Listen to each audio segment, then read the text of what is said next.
মঞ্চে বসা ওলামায়ে কেরাম, সামনে বসা মুসলমান ভাইরা, পর্দার আড়ালের সম্মানিত মা এবং বোনেরা, প্রাণপ্রিয় গাইবান্ধাবাসী, এমনিতে রাত হয়ে গেছে, রাত 10টার সময় ঘুমিয়ে পড়ার কথা, এখন বাজে রাত 10টা। সবাইকে নিয়ে ধন্যবাদ জানাচ্ছি আল্লাহকে, যিনি আমাদেরকে মানুষ বানিয়েছেন। অন্য অন্য সৃষ্টির ভেতরে যদি আমাদেরকে ফেলে দিতেন, কোরআনে কারিমের এই অনুষ্ঠানে আমরা আজকে আসতে পারতাম না। এমনকি অন্য ধর্মেও যদি পাঠাতেন, তাহলে এ পর্যন্ত আসা আমাদের জন্য কষ্ট হয়ে যেত। যে আল্লাহ আমাদেরকে না চাইতে দয়া করে মুসলমানদের ঘরে দিয়েছে, খুশি হয়ে বলছে আলহামদুলিল্লাহ। নবীজির জীবনের শেষ কথা ছিল তারাকতু ফীকুম আমরাইন লান তাদিল্লু মা তামাসসাকতুম বিহিমা কিতাবাল্লাহ ওয়া সুন্নাতু রাসূলিহি ইলা আখিরিল হাদিস। আমি বিদায় নিলাম, আমি চলে গেলাম, দুইটা জিনিস তোমাদের জন্য রেখে গেলাম, একটা আল্লাহর কোরআন, 2 নম্বরে আমার সুন্নাহ। কি বললেন? আল্লাহর কোরআন রাখলাম আর আমার সুন্নাহ রাখলাম, আমার হাদিস রাখলাম। এই কথা কিন্তু উনি বলেননি। কথা বুঝতেছেন? আমি গতানুগতিক কথা বলি না। আমি 2 ঘন্টা 2.5 ঘন্টা বলে গেলাম, আপনি শুধু শুনিয়েই গেলেন না। আপনি 5 মিনিট শুনবেন, এখান থেকে 10টা শিক্ষা যেন বের করা যায়। বৈষম্য বিরোধী ছাত্র আন্দোলনে যে 9 দফা ছিল, আজকের তেলাওয়াত কিন্তু আয়াতে 6 দফা আছে। ওনাদের 9 দফার 6টা এখানে আছে, বাকি 3টা অন্যান্য আয়াতে আছে। তার মানে কোরআনে কারীম কেন্দ্রিক এই দফাগুলো, আমার মনে হয় এগুলো বাস্তব জীবনে এই দেশে যদি প্রতিফলিত করা হয়, এদেশ মিনি জান্নাত হয়ে যাবে ইনশাআল্লাহ। দেখি আজকে 6টা কত দূর আমরা বুঝতে পারি। উনি জানিয়েছিলেন যে আমি আল্লাহর কিতাব রাখলাম, এমন কিতাব রেখেছি মা আনজালনা আলাইকাল কোরআন লিতাশকা। এই কোরআনে কারীম যেখানে থাকবে তারা বিপদে পড়বে, এই জন্য আল্লাহ কোরআন দেয়নি। লিতাশকার জন্য আল্লাহ কোরআনে কারীম দেয়নি, আল্লাহ দিয়েছেন কোরআনে কারীম এই পৃথিবীতে উপরে ওঠার জন্য। কিন্তু চরম সত্য কথা, দুনিয়ায় 257টা রাষ্ট্র, 58টা এখন মুসলমান রাষ্ট্র। কয়টা? 58টা মুসলমান রাষ্ট্রের ভেতরে যারা আমরা 200 কোটির উপরে বাস করি মুসলিম, পৃথিবী সাক্ষী এখন তামাম দুনিয়ায় মুসলমান নাম থাকার কারণে আমরাই মার খাই, আমরা অপদস্থ, আমরা অপমানিত, আমরা না খেয়ে থাকি। তাহলে কোরআনের এই আয়াত কি মিথ্যা নাকি? বলেন। কোনো না কোনো জায়গায় আমাদের রং হয়ে যাচ্ছে, আমরা আবিষ্কার করার চেষ্টা করব আজকে ইনশাআল্লাহ। উনি বললেন আমি আল্লাহর কোরআন রাখলাম, যেটা মানুষের সৌভাগ্যের সোপান। 2 নম্বরে আমি সুন্নাহ রাখলাম।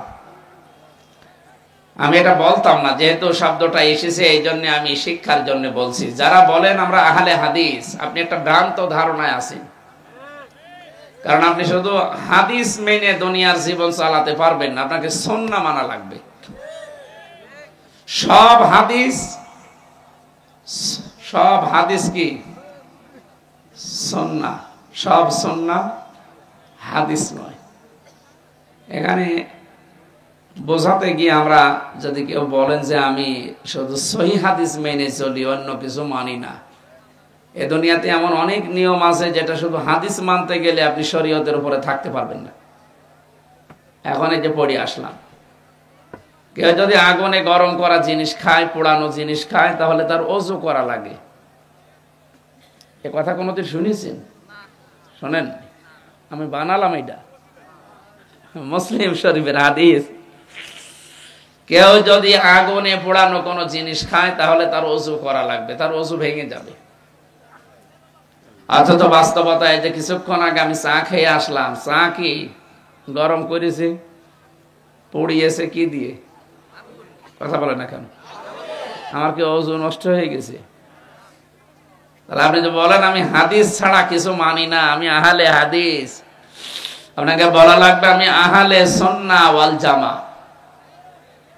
যদিও শব্দটা চুরি হয়ে গেছে, এখানে আলেম নেই, আলেমদেরকে বলছি এই শব্দটা আজকে বাংলাদেশে কিছু ভণ্ড সুন্নি নাম নিয়ে এরা চুরি করে নিয়ে গেছে আহলে সুন্নাত ওয়াল জামাতটা।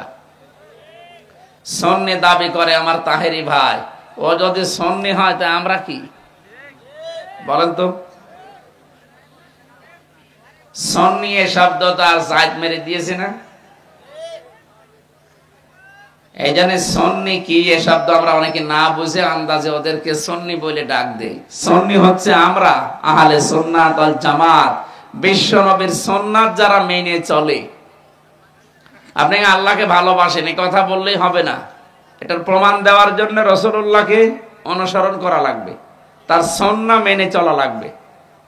আমার প্রশ্ন এখন, রাসূলুল্লাহকে মানা লাগবে কতখানি মানা লাগবে বলেন?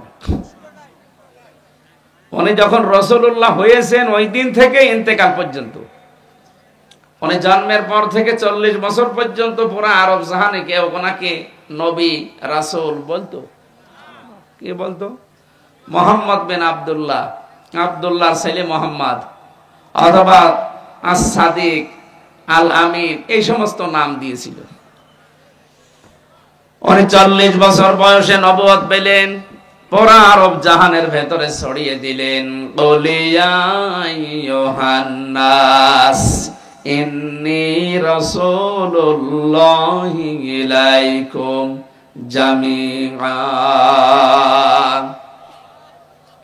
সূরা আরাফের 158 নম্বর আয়াতের প্রথম অংশে আছে, হে নবী আপনি দুনিয়ার মানুষকে বলেন তোমাদের সকলের কাছে আমি কিন্তু রাসূল হয়ে এসেছি আল্লাহর পক্ষ থেকে।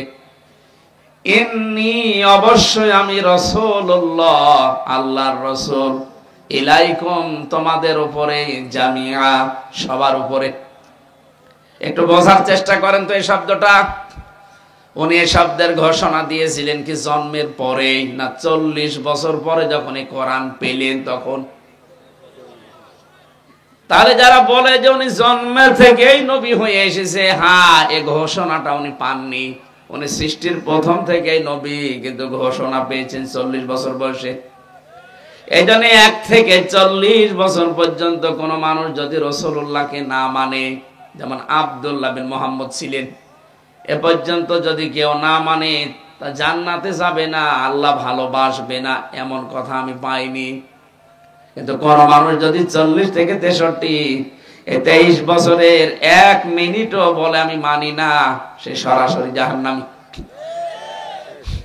এবার আসেন তো কোরআনের আয়াতে আল্লাহ জানিয়েছেন, কুল ইন কুনতুম তুহিব্বুনাল্লাহা ফাত্তাবিউনি ইউহিব্বুকুমুল্লাহ।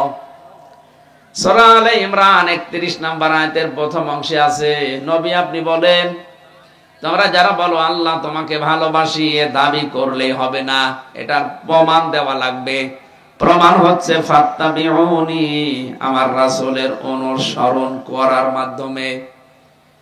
এখানে যে তাবাউন শব্দটা দেখলেন, তাবাইন, আল্লাহ কিন্তু হাব্বুন দেননি যে রাসূলুল্লাহকে ভালোবাসো আল্লাহ তোমাদেরকে ভালোবাসবে, মাফ করে জান্নাতে দিয়ে দেবে, আল্লাহ হাব্বুন দেননি, দিয়েছেন তাবাউন।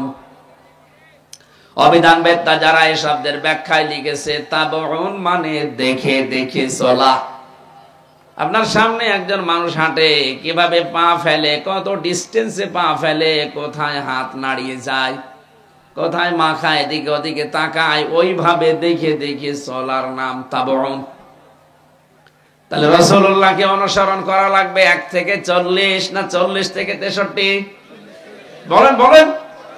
কারণ 1 থেকে 40 বছর পর্যন্ত তিনি নিজে ঘোষণাও দেননি যে আমি নবী, আমি রাসূল। পুরো আরব জাহানে কেউ তাকে নামে ডাকতো না, ডাকাডাকি আরম্ভ করেছে 40 থেকে। কথা বলেন না কেন? তাহলে ওনাকে অনুসরণ করা লাগবে, অনুকরণ করা লাগবে 40 বছর থেকে।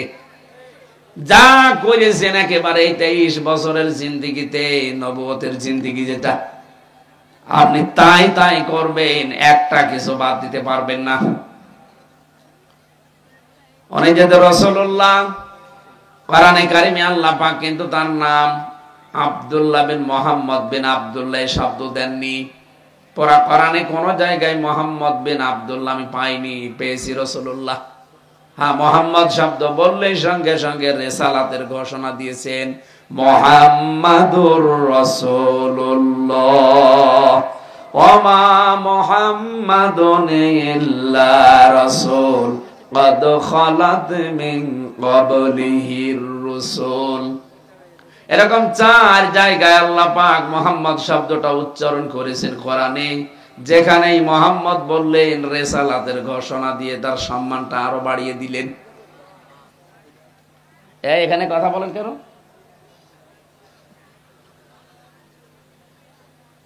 আমি যে কথা পর্যন্ত বললাম এ পর্যন্ত যদি বুঝে থাকেন, আমি প্রশ্ন করছি, জবাব দেবেন ছাত্রের মতো।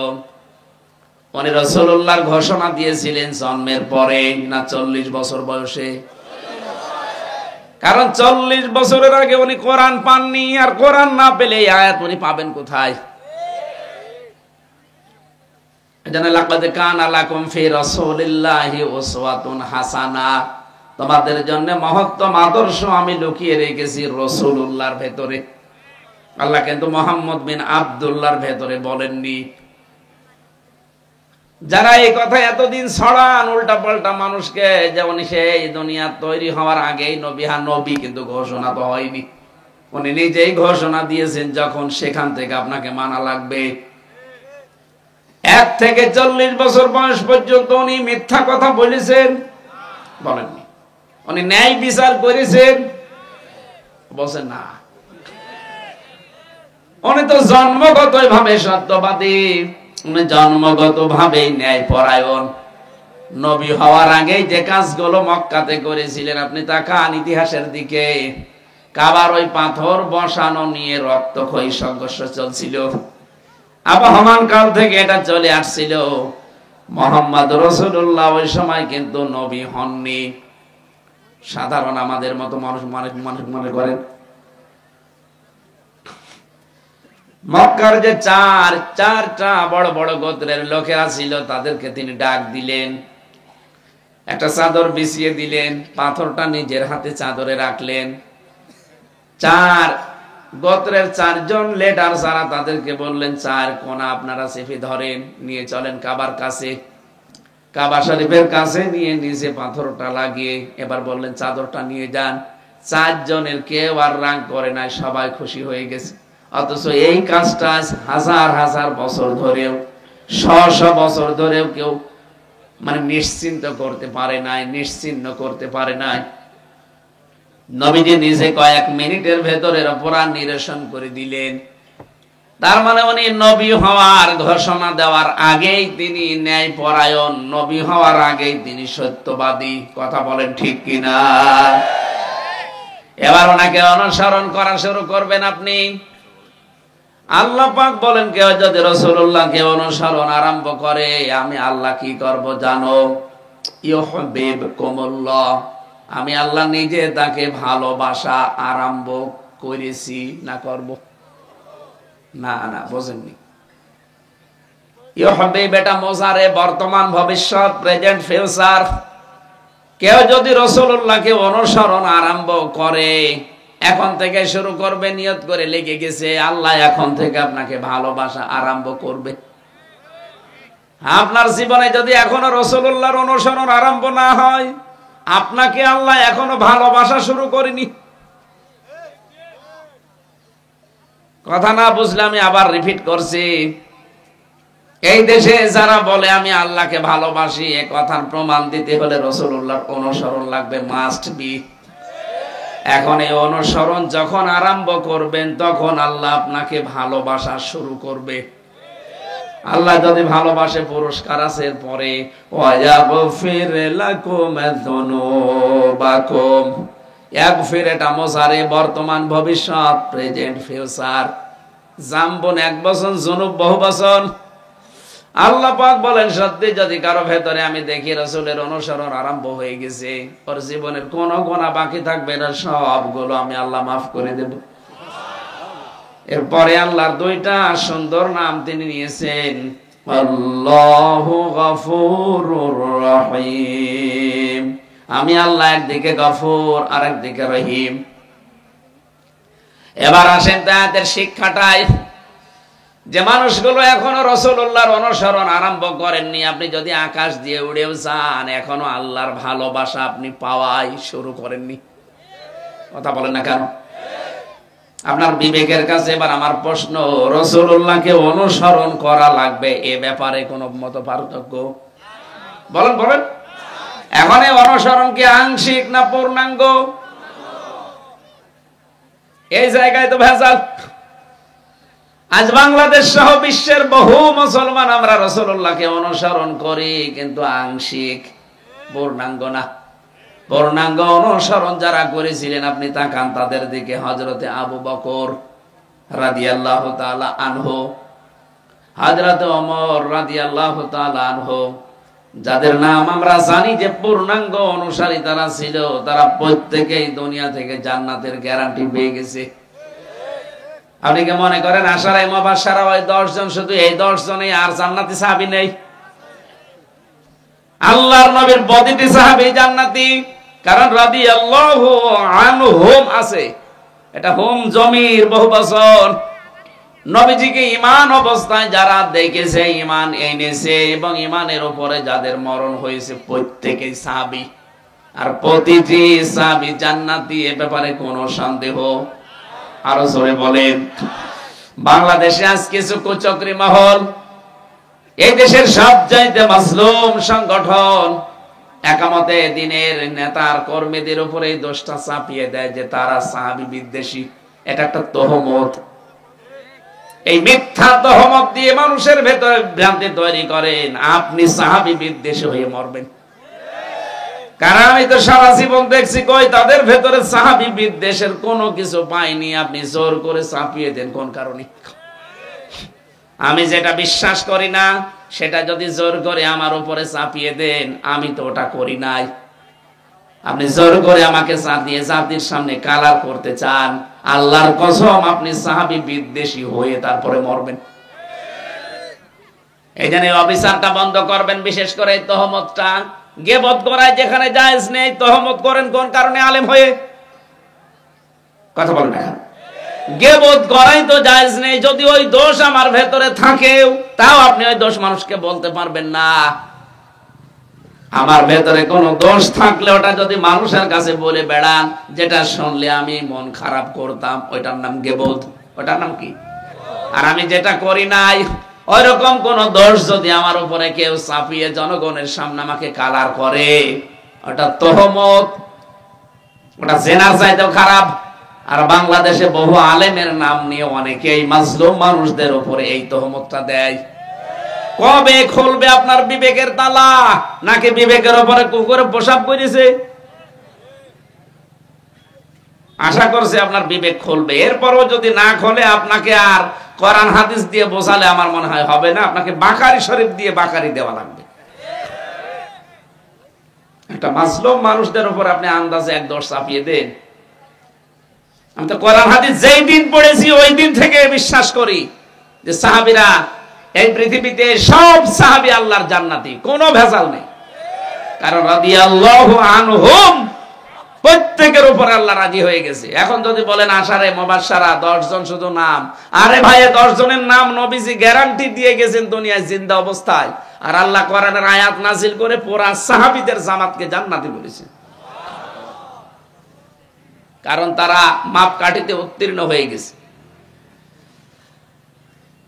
গাইবান্ধাবাসী যে তথ্যটা এখানে নিয়ে এসেছিলাম, বহু মানুষকে আমরা দেখেছি তারা রাসূলের আশপাশে থাকতেন, কিন্তু রাসূলুল্লাহকে তারা অনুসরণ পূর্ণাঙ্গ করেনি, আংশিক করেছে।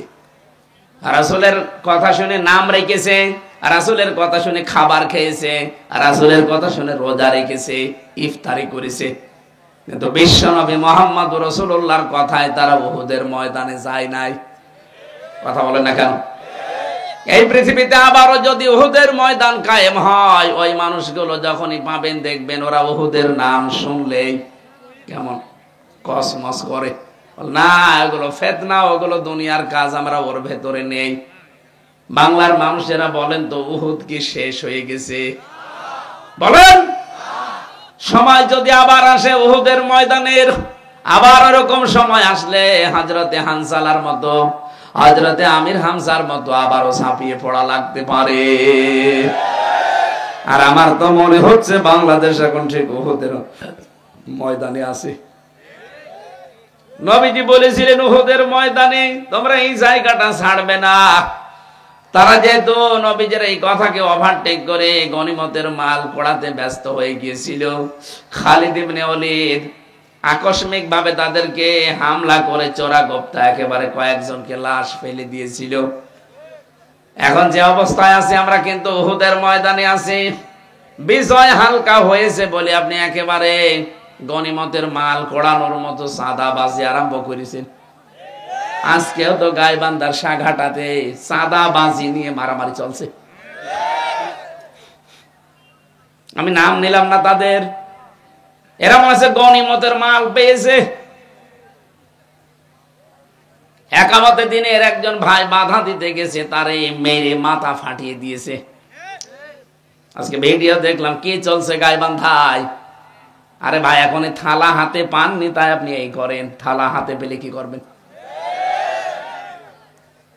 দেশটা যখন স্বাধীন হয়েছে, যতটুকুই হোক হয়েছে সাবধান। এদেশে চাঁদাবাজি যেহেতু ইসলামে নেই, ৯৬% মুসলমানের দেশে চাঁদাবাজি আমরা আমাদের জীবন থাকতে করতে দেব না। কেউ করলে নিজেরা তো জীবনে করবই না, কেউ করলে করতেও দেব না।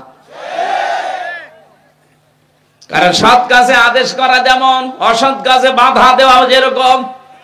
আমরা এতদিন এই সৎ কাজে আদেশ, অসৎ কাজে বাধা, এটাকে আমরা অনুরোধ মানিয়ে নিয়েছিলাম। ও বাবা, এটা নামাজ পড়লে হয় না। কিসের নামাজ পড়লে হয় না? ডু ইট, এটা কর, এইটা আল্লাহর হুকুম। নামাজ দিয়েছেন আল্লাহ, রোজ ওখানে তেল মাখাচ্ছে। অবৈধ কাজ নিষিদ্ধ, বাধা দেওয়া লাগবে না। বাবাজি সাদা চাইতে নেই, সাদা চাইতে নেই মানে ও সাদা তো চাইতে পারবে না, চাইতে আসলে ঠ্যাং ভেঙে দেওয়া লাগবে। সারা দেশে এরকম কড়াকড়ি শুরু হোক, কোন বাবার বেটার সাহস চাঁদাবাজি করুক। আমিরে জামাত ডাক্তার শফিকুর রহমান তিনি ঘোষণায় দিয়েছে, এদেশে আমরা চাঁদাবাজি করি না, কাউকে করতেও দেব না। বলে দল করতে হলে এগুলো লাগে কেন? দল একামতের দিন, এরা দল না। আপনার চাইতে এরা নির্যাতিত না। আপনি যদি এই 15.5 বছরে ঘরে থাকতে না পারেন, তারাও তো ঘরে থাকতে পারে নাই। আপনার চাইতে আমার মনে হয় 100 গুণ বেশি ক্ষতি হয়েছে মানুষগুলোর। এত কঠিন পরীক্ষায় তারা যদি চাঁদাবাজি না করে, আপনি কি মহারথী যে আপনার চাঁদাবাজি করা লাগবে? নারায়ণগঞ্জের বন্দরে গত পরশু দিনও ভিডিও ক্লিপ বেরিয়েছে, আপনার জন্য কিন্তু তলা নিতে যাচ্ছে দল। এটা আপনি সাবধান হন। গাইবান্ধাবাসী আব্দুল্লাহ বিন উবাইয়ের জীবনী পড়ে দেখেছি, ওর জীবনী পুরা রাসূলের সাথে মিল ছিল। শুধু উহুদের ময়দান থেকে 300 সাহাবী নিয়েও ভেগে গিয়েছিল। আজ বাংলাদেশের এই উহুদের ময়দানে আজ যারা এই কঠিন পরিস্থিতিতে নবীজির উম্মতের পাশ থেকে পেছন ফিরে চলে আবার ওই কাফেরদের সাথে আতাত করতে চাচ্ছেন, আল্লাহর কসম আপনার মরণ হবে আব্দুল্লাহ বিন উবাইয়ের মতো। কে বোঝাতে চেয়েছে আপনি বুঝে ফেলেছেন। এখন যদি না বোঝার ভান করে থাকেন, এদিকে আসেন, আসেন, কানের নিচে 2টা দিয়ে কান গরম করে দিচ্ছে।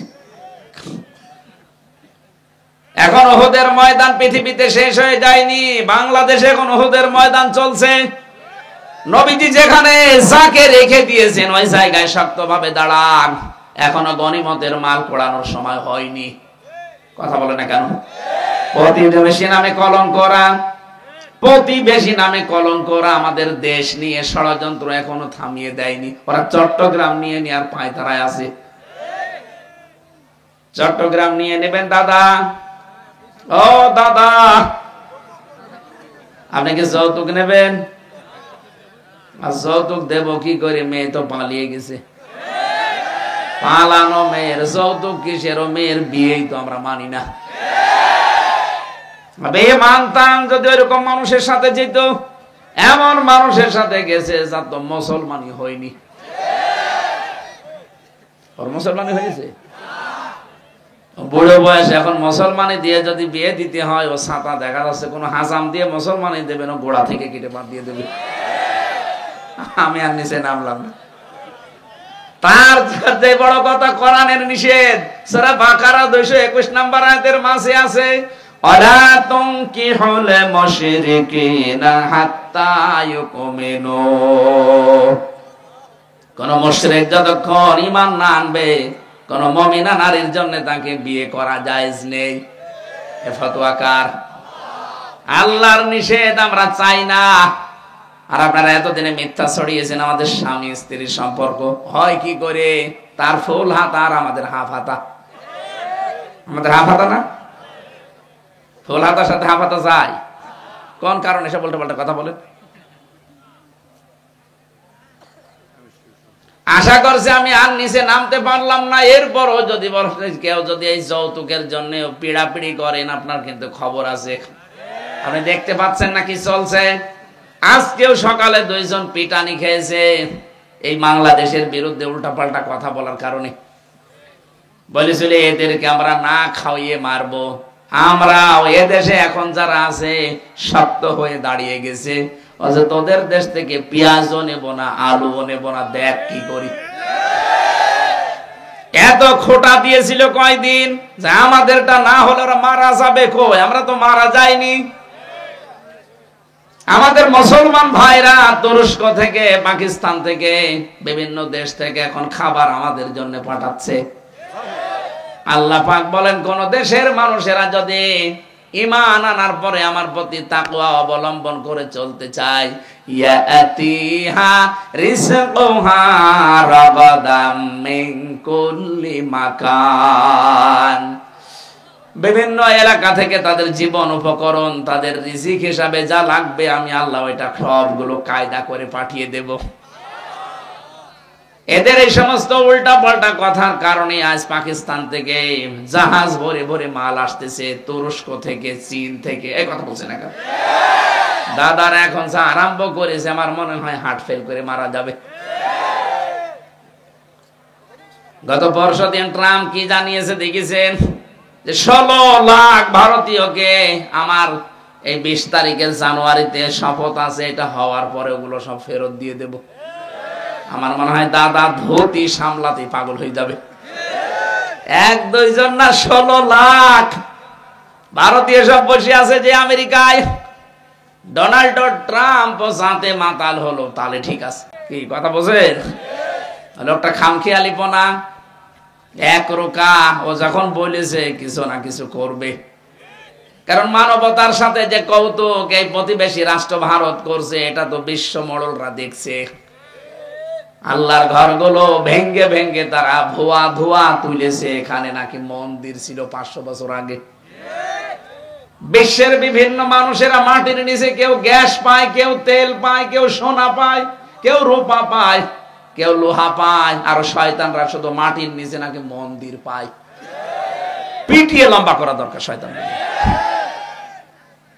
ভারতের উপর আল্লাহর গজব নাজিল হবে উগ্রপন্থী হিন্দুদের কারণে। কারণ ওরা মুসলমানের গায়ে শুধু হাত দেয়নি, ওরা গায়ে হাত দিয়েছে আল্লাহর ঘরের। 1500 বছর আগের দিকে তাকান, কাবা শরীফের দিকে হাত দেওয়ার কারণে আল্লাহ আবাবিল দিয়ে আবরাহাকে ধ্বংস করে দিয়েছে। আমার তো মনে হচ্ছে যে আরম্ভ করেছেন আপনারা কতগুলো ঘর ভাঙলেন আল্লাহর। আজকেও সকালে একটা ভেঙেছে। 500 বছর আগে এখানে মন্দির ছিল। ওরে শয়তান, আমরাও যদি এখন আওয়াজ তুলি বাংলাদেশে যে ঢাকার স্বামীবাগে ইসকন মন্দির, এখানে 1000 বছর আগে মসজিদ ছিল। বল, এদেশে এমন কোন নজির আছে যে আমরা কোন মন্দির ভেঙে মসজিদ বানিয়েছি? আমরা হিন্দুদেরকে শত্রু মনে করি না, কিন্তু উগ্রপন্থী কিছু আছে, ওগুলো মানুষ না, ওগুলো জানোয়ার। ওদের কারণে সাধারণ হিন্দুরাও ঝামেলায় আছে। গতকালকে পঞ্চগড় থেকে আর মাগুরা থেকে 2 জন গেছে হাতের চিকিৎসা করাতে ভারতে। সাংবাদিক উল্টা পাল্টা প্রশ্ন করে তাকে বিশ্বের মানচিত্রে দেখাচ্ছে যে বাংলাদেশের সংখ্যালঘু নির্যাতন হচ্ছে। তাকে বলতে বলছে, আপনি বলেন যে আমি পালিয়ে এসেছি, আমার দেশে মেয়েদেরকে রেপ করা হচ্ছে, এই জন্য আমার মেয়েদেরকে নিয়ে আমি পালিয়েছি। ওই লোকটা বলছে, না কেন আমি মিথ্যা বলবো, 5 তারিখের পর থেকে আমি সব চাইতে বড় শান্তিতে আছি। আমি এসেছি আমার এই হাতের চিকিৎসা করাতে, আমার এই মেয়ের। আর আপনারা কি বলতে চান? এটা রেকর্ড হচ্ছে, এটা ছড়াই দেবেন বিশ্বে। অত পাগল শামসুদ্দিনা, এই যেই বলেছে অত পাগল শামসুদ্দিনা, ও ছাতা দেখা যাচ্ছে উল্টিয়ে গেছে। বিশ্বে এতদিন ওরা ছড়িয়েছে বাংলাদেশের সংখ্যালঘু নির্যাতন হয়। গোবিন্দ পরামানিক গত 3 দিন আগে ভিডিও বার্তা দিয়েছে, বাংলাদেশের গোবিন্দ পরামানিক বলেছে না, বাংলাদেশে কোনোদিন সংখ্যালঘু নির্যাতন হয়নি, এদেশে যদি হয়ে থাকে 15.5 বছরে কিছুটা হয়েছে। একটা হিন্দু মানুষের কথা বলছে, তাও শুধু বাংলাদেশ নিয়ে না, যত আন্তর্জাতিক বিশ্বের খেলোয়াড় এই লোকটা। সারা বিশ্বের 257টা রাষ্ট্রের সবচাইতে বেশি সাম্প্রদায়িক সম্প্রীতি নাকি বাংলাদেশে। একটা হিন্দু এ কথা বলতে পারে, আর ওরা পালিয়ে ওখানে বসে বসে ষড়যন্ত্র করে এই শব্দটা নিয়ে মানুষকে বোঝায় যে দেশে হিন্দুদের উপর নির্যাতন হচ্ছে, তাদের মেয়েদের রেপ করা হচ্ছে, আপনারা সারা দেশে ছড়ান। মানুষের কপালে হেদায়েত না থাকলে যা হয়। বিশ্বের মডেল গুলো এখন একেবারে গাঁজা খেয়ে বসে নেই, এই কথাগুলো দেখছে, শুনছে, বাস্তবতা উপলব্ধি করে দেখছে না, এ তো পুরা মিথ্যাবাদী। 3 বার নির্বাচনের নামে প্রহসন করে আর এখন বলে যে আমি নির্বাচিত ছিলাম, এটা যেমন মিথ্যা কথা। এতদিন পর্যন্ত বাংলাদেশের বিরুদ্ধে 3.5 মাসে যা বলেছে সব মিথ্যা কথা। বিশ্বের মডেলরা এখন জেনে ফেলেছে না। এই জন্য ডক্টর ইউনূসকে যেই দিন বলেছে যে আমি নির্বাচনের রোড ম্যাপ দিয়ে দিলাম 1 বছরের ভেতরে, সারা বিশ্ব থেকে এখন বলছে ঠিক আছে, এই তো নির্বাচন এবার হলে এইভাবে নির্বাচন দিয়ে দেবেন। এতদিন নির্বাচন হয়েছিল না, আমি নিজের ভোট আমি নিজে দিতে পারিনি, যাওয়ার আগে দেখি হয়ে গেছে।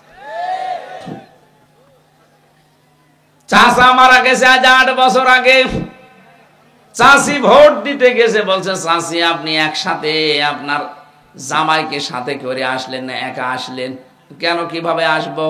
সকাল বেলায় তো এসেছিল চাচা ভোট দিতে, ওই সময় আসতে পারলেন না। চাচি বলছে কি বলো বাবাজি, তোমার চাচা তো আজ 8 বছর আগে মরে গেছে। কি চলেছে আপনি হিসাব করেন তো। আর এই ভোট নিয়ে আপনি আবার বলেন আমি নির্বাচিত ছিলাম। আপনি মানুষ, চামড়া তো আমার মনে হয় গন্ডারের চাইতো মোটা। গন্ডার কেউ নাকি কাঁতুকুতু দিলে 3 দিন পরে টের পায় যে কাঁতুকুতু লেগেছে। হ্যাঁ, এক লোক শ্বশুর বাড়ি যাচ্ছিল, রাস্তার পাশে দেখছে এক গন্ডার কাঁতুকুতু দিয়েছে, না হাসি না। কি গো, 3 দিন শ্বশুর বাড়ি থাকার পরে আসার সময় দেখে গন্ডার হাসতেছে, ডাক দিয়ে বলে বন্ধু 3 দিন আগে কাঁতুকুতু দিলাম, হাসলে না, আজকে কি হয়েছে তোমার? গন্ডার বলছে বন্ধু 3 দিন সময় লেগেছে চামড়া ভেদ করে কাঁতুকুতু লাগতে। আমার তো মনে হচ্ছে যে 2 বোন বসে আছে, গন্ডারের চাইতেও সমস্যা। এত কাঁতুকুতু দেখছে মানুষ, তারপরে ওদের কোনো লজ্জা নেই। আপনি আর কত উস্কানি দেবেন বলেন তো ভাই, কত উস্কানি দেবেন? আর আপনার উস্কানিতে পড়ে গায়ে যে কয়েকদিন আগে 4 জন মানুষকে জবাই করা হয়েছে, আপনি কি মনে করছেন কেউ কিছু টের পায় না? ডুবে ডুবে জল খান। 7 পন্থীর নাম নিয়ে, জবাইয়ের পন্থীর নাম নিয়ে যেগুলো করছে, এগুলোর পেছনে ইন্ধন আছে কারো না কারো। এই যে ছাত্রলীগের নাম আসতেছে এমনি না, এই কথা বলে না কেন? দেখেন তদন্ত হয় কি বের হয়। এতদিন তো সব বাবা শাহজালাল খালি জামাত আর শিবির আর বিএনপির নামে চালিয়ে দিতেন, এখন টের পাবেন ঠেলা। 4 জনকে যেভাবে হত্যা করেছে, হত্যার ধরন, আর আজকেও ভিডিও দেখালো, নামাজে দাঁড়িয়েছে, নামাজ থেকে টান দিয়ে পিটিয়ে আদামারা করে ফেলেছে। এই দেশে কোন সুস্থ মানুষ এটা করতে পারে না। এটা করতে পারে তারা যারা 2006 সালের 28 অক্টোবর জসিম ভাইকে লোকে বইটা দিয়ে মেরে ফেলেছে। এটার প্রমাণ আগে যেহেতু আপনাদের অভ্যাস আছে, সেইটাই আপনারা প্রতিফলন করছেন। এজন্য তদন্ত করে বের করতে বেশি সময় লাগবে না, বেশি ঝামেলা হবে না, কারণ অতীতের ইতিহাস এইটাই বলে। কথা বলে ঠিক কিনা? যারা জসিম ভাইয়ের মতো মানুষকে রাজপথে লগি বইটা দিয়ে পিটিয়ে হত্যা করার পরে লাশের উপরে ড্যান্স দিতে পারে, তারা এই জবাইয়ের পন্থী মানুষগুলোকে রাতের বেলা যে জবাই করেছে। তদন্ত বের হোক, তার সঠিক কথা বলা যাবে। কার উস্কানিতে পা দিয়ে এগুলো করে দেশকে অস্থিতিশীল করতে আছেন? মানে আছে ইউনূস সাহেব মানে ঘাবড়িয়ে যাবে। আরে ভাই, ওর মাথা না, ওটা একটা কম্পিউটার। কি বলে দেখেছেন না, যে এতটুকু একটা দেশ আর 18 কোটি মানুষ আমরা বাস করি। বিশ্বের কোন দেশ নেই যে এত মানুষ এতটুকু জায়গায় থাকে। আমেরিকা বাংলাদেশের চাইতে 59 ডবল বড়। কত?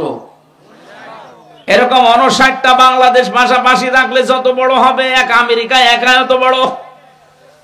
কিন্তু লোক সংখ্যা বাংলাদেশের তুলনায় কতটুকু?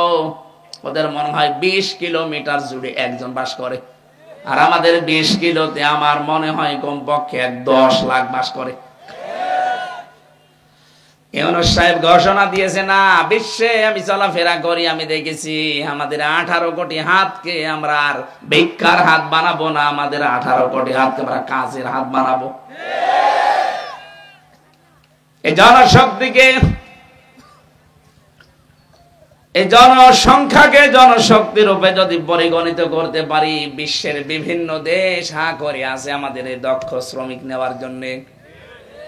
আজকে আকিস গ্রুপের যে হেলিকপ্টার ছিল, পাইলট আমাকে নামিয়ে দিয়েছিল রংপুরে। আসার সময় দেখছিলাম, এই যে সারিয়াকান্দি জামালপুরের এই লাইন দিয়ে ঢুকছিলাম, পাইলট আমারে বলছে, হুজুর এই যে ইন্ডাস্ট্রি গুলো দেখতে পাচ্ছেন না, এখন কাজ বন্ধ হয়ে পড়ে আছে। আফসোস লাগে আমার, এই দেশে 15.5 বছরে যত টাকা পাচার হয়েছে, টাকাগুলো পাচার না করে ওই শয়তানরা যদি দেশে কর্মসংস্থান তৈরি করে দিত, হাজার হাজার যুবক যুবতীর বাইরে যাওয়া লাগতো না, এখানে উপায় করতে পারত। কি করলেন আপনি টাকাগুলো? কেউ সাহেব পাড়া বানিয়ে আছেন, কেউ বেগম পাড়া বানিয়ে আছেন। ও ঘরগুলো তো সব এখন তালা মারা, কেউ থাকে না। থাকবে কারা? তারা তো জেলখানায়। ঘরে থাকার মতো পরিবেশ নেই, কারণ ও দেশেও মানবতার পক্ষের লোক আছে। আপনি তো টাকা দিয়ে বানিয়েছেন, জনগণের টাকা। সেদিন মালয়েশিয়া দেখি বেগম পাড়া, ওটা সাহেব পাড়া। আমার আফসোস হচ্ছিল এই পাইলটের কথা শুনি, আল্লাহ, এরা যদি সত্যি এই টাকাগুলো যদি দেশে বড় বড় মিল কারখানা বানিয়ে বিশ্বের যারা মহাজন আছে তাদেরকে ডাক দিয়ে বলতো, আপনারা এখানে ইনভেস্ট করেন, আপনাদেরকে আমরা দেব। এই দেশের একটা যুবককেও বাইরের দেশে গিয়ে কুলি মজুর হওয়া লাগতো না, বাংলাদেশে বসে বসে এক একজনে 1 লাখের উপরে আয় করতে পারতো। নিজেদের পায়ে কোড়াল মারলেন, এদের কপালগুলো নষ্ট করলেন। আপনাকে আল্লাহ মাফ করবে কি দেখে মাফ করবে আপনি বলেন? আপনি তো মাফ পাওয়ার রাস্তায় নষ্ট করে ফেলেছেন। এক একজনের টাকা মারার যে ফিরিস্তি এখন বের হচ্ছে, 36,000 কোটি টাকা যদি একজনে মারে। গতকালকে শুনলাম ইসলামী ব্যাংক থেকে সালম 80,000 কোটি টাকা মারিকাটি করেছে। আমার তো এর নাম শুনলে মনে হয় ওদেরকে আগে জবাই করি। কি মানুষ বলা যায়? ইসলামপন্থী মানুষগুলো তিল তিল করে ব্যাংকটা দাঁড় করিয়েছিল, আর শয়তানরা মনে হচ্ছে বাবার ব্যাংক পেয়েছে। নিজে একটা ব্যাংক বানিয়ে টাকা মারিং কাটিং করো, লোকের জিনিসের প্রতি এত লোভ কেন? এই চোর গুলোকে আমার মনে হয় সময় এসেছে এখন হাত কেটে দেওয়ার। আগামীতে কোন চোর আর সাহস পাবে না, 10 বার চিন্তা করবে, আল্লাহ ওই দরবেশের মতো আমারও হাত কাটা যাবে। ও বাংলার মুসলমানেরা, উহুদের ময়দানে আছে, খুব সাবধান। নবীজির হুকুমগুলো মেনে মেনে নিয়ে আমরা যদি এখন আস্তে আস্তে এগিয়ে যেতে পারি, সবচেয়ে বড় কাজ এখন আমাদের ঐক্যবদ্ধ থাকা। নাই তো যে ষড়যন্ত্র চলছে মোকাবেলা করা শুধু ওয়াজ নতিহাসে সম্ভব না। সব বাদ দিয়ে দেন, কিছুই যদি না পান, এই যে কথা বলতে পারেন, এইটাই কি কম কিনা? মির্জা আব্বাস বলে নাই কয়েকদিন আগে যে জীবনে কিছুই যদি আর না পায়, কোনো দুঃখ নেই, যে হাসি না নেই, এইটাই সান্ত্বনা। সে যদি এ কথা বলতে পারে, তা আপনার কি হয়েছে? আপনি কোন কারণে চাঁদাবাজির নাম দিয়ে বিএনপি কে বদনাম করাচ্ছেন বলেন? আপনার প্রতিষ্ঠাতা যে জিয়াউর রহমান, তার চরিত্র হয়েছিল সে মানুষের উপকার করার জন্য আরাফাতের ময়দানে পর্যন্ত গাছ লাগিয়ে দিয়েছে। লক্ষ লক্ষ হাজী সাহেবরা যায়, নিম গাছের নিচে একটু ছায়ায় আশ্রয় নেয়, আরে ভাই, আরাফাতের ময়দানে দোয়া কবুল হওয়ার জায়গা। এক একবার এই যে লক্ষ লক্ষ হাজি এই নিম গাছের নিচে যদি একটু ছায়া নেয় আর মন থেকে যদি বলে আল্লাহ ছায়ার ব্যবস্থা যে করে দিয়েছে তারে তুমি মাফ করে দিও, আল্লাহ তো তারে মাফ করে দেবে। আপনি কি করলেন তার আদর্শের নাম নিয়ে? আপনি চাঁদাবাজি করেন। আপনি এখন বাজার দখল নিয়ে ব্যস্ত, আপনি এখন ঘাট দখল নিয়ে ব্যস্ত, CNG stand, van stand, bus stand এগুলো দখল করার জন্য এখনই উঠে পড়ে লেগেছেন। এখনো তো থালা হাতে পাননি। যা করছেন এই দেশের লোক আপনার হাতে থালা মনে হয় দেবেও না। এক কথা বলছেন না কেন? কারণ বিশ্বের দিকে এখন তাকান। আমি তো একটা জরিপ করেছিলাম এর আগে পলাশবাড়িতে, যে 100 জনের মাত্র 15 জন মানুষ আগস্টের 5 তারিখের আগ পর্যন্ত চাইতো যে এই দেশে কোরআন কায়েম হোক। এখন 100 জনের 58 জন মানুষ চাচ্ছে আল্লাহর কোরআন দেশে কায়েম হোক।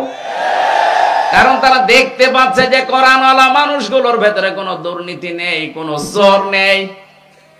মাওলানা মতিয়ার রহমান নিজামী আলাইহিস হাসান মুজাহিদ চালিয়েছে 5 বছর, 4 আনা পর্যন্ত দুর্নীতি পাওয়া যায়নি। মানুষ এগুলো দেখে না। মানুষ আর আগের মতো পাগল নেই, পাগল ভালো হয়ে গেছে। আপনার কপালে আপনি এখন আগুন লাগাবেন না, নিজেকে সংশোধন করেন। উহুদের ময়দানে এখন টিকে আছি তাই তো কত না, একটু যদি উলট পালট হয় দেখবেন খালিদ বিন ওয়ালিদের মতে আকস্মিক ভাবে এসে একেবারে জবাই করবে। এরকম 4 জন জবাই করেছে, দেখতে পাচ্ছেন না? আজকেও একজনকে পিটিয়ে মেরে ফেলেছে। এ কঠিন অবস্থায় যদি এখনো পর্যন্ত আমরা সংশোধন না হই, আমার মনে হয় যখন এভাবে জবাই শুরু হবে তখন আর উপায় থাকবে না। আমাদের অনুসরণের কথা দিয়ে শুরু করেছিলাম, অনুসরণ শুরু হবে কি রাসূলুল্লাহকে আংশিক না পূর্ণাঙ্গ? আরো জোরে বলেন। আল্লাহ পূর্ণাঙ্গ অনুসরণ যখন আপনি করতে পারবেন, আল্লাহর ওই গ্যারান্টি তখন দেখতে পারবেন যে আল্লাহ আপনাকে ভালোবাসা আরম্ভ করেছে। আর আল্লাহ যদি ভালোবাসে তাকে কয়েকটা জিনিস অলরেডি দিয়ে দেয়। 1 নম্বরে তাকে উত্তম প্রতিবেশী দান করে। আপনি দেখেন তো আপনার আশপাশে প্রতিবেশী যেগুলো, এগুলো কি ভালো? এমন প্রতিবেশী পেয়েছেন একটা মুরগিতে ধান খেলেও ঝগড়া করে। তার মানে আপনি রব্বানা আতিনা ফিদ দুনিয়া হাসানা, দুনিয়ার হাসানা দাও, দুনিয়ার হাসানায় তো উত্তম প্রতিবেশী আপনি পাননি। এ দোয়া আপনার কবুল হয়নি, মাঠে মারা গেছে। উত্তম প্রতিবেশী এটা হচ্ছে দুনিয়ার হাসানা। উত্তম স্ত্রী দুনিয়ার হাসানা। আছে উত্তম স্ত্রী এখন 24 ঘন্টা স্বামীকে সন্দেহ করে, এরকম স্ত্রী বেশি। কথা বলে না কেন? বিশ্বনবী মুহাম্মদ রাসূলুল্লাহর স্ত্রীর দিকে তাকান। খাদিজাতুল কুবরা তাকে আল্লাহ নিজে জান্নাতে একটা ঘর বানিয়ে দুনিয়ায় সুসংবাদ পাঠিয়েছেন। জিবরাইল সালাম দেবে আমার নবীকে, আর আসার সময় বলবে আল্লাহ নিজে খাদিজার জন্য আলাদা একটা ঘর বানিয়ে রেখেছে। এই ঘরটা আল্লাহ এই কারণে বানিয়েছে, খাদিজা নামাজ পড়ে, রোজা রাখে, হজ করে, যাকাত দেয় এই জন্য না। কারণ খাদিজা জীবনে 1 ওয়াক্ত নামাজ পড়েনি, রোজা রাখেনি, হজ করেনি, যাকাতও দেয়নি। কারণ তার ইন্তেকালের পরে এগুলো সব নাজিল হয়েছে। কি কথা বলেন এখন? আপনি খাদিজার পুরা জীবনী পড়ে দেখেন, কোনদিন তিনি 1 ওয়াক্ত নামাজও পড়তে পারেননি। কারণ নামাজের বিধান ওই সময় নাজিলই হয়নি। তিনি রোজাও রাখেননি, তিনি হজও করেননি। তার ইন্তেকালের 10 বছর পরে হজের বিধান নাজিল হয়। তার মানে তার বয়সে তিনি জীবনে যাকাতও দেননি। এরপরেও আল্লাহ তার জন্য জান্নাতে একটা ঘর আলাদা ভাবে বানিয়ে রাখবে, যে ঘরের ভেতরে কোনো নয়েজ নেই, কোনো আওয়াজ নেই।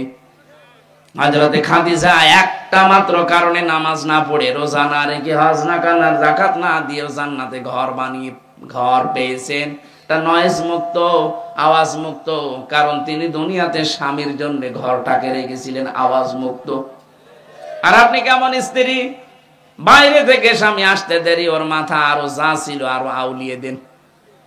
এক কথা বোঝেন? আপনি তো স্বামীর জন্য ঘরটা একটু আওয়াজ মুক্ত, নয়েজ মুক্ত রাখবেন, ও যেন বাইরে থেকে এসে ঘরে একটু শান্তি পায়। এমনও স্বামী এখানে বসে আছে, বাইরে ছিলাম, আমি ভালো ছিলাম, ও ছাতা বাড়ি এসে জাহান্নামে ঢুকলাম। এরকম পরিবার আছে? কার হাত তোলেন তো। না, আছে আছে ভাই, আপনি না বললেও আমি জানি আছে। সম্মানিত মা বোনের, আমি হাসির খোরাকি দেইনি, এখানে 100 জনের 95 স্বামী আমার মনে হয় এরকম আছে। হয়তো এই লোকটা নেই, ওনার বউ এরকম, ওনার বউ এরকম আল্লাহওয়ালা, এই জন্য ওনার নেই, কিন্তু বাকিগুলোর চেহারার দিকে তাকিয়ে দেখতে পাচ্ছি এরা পুরুষ নির্যাতনকারী।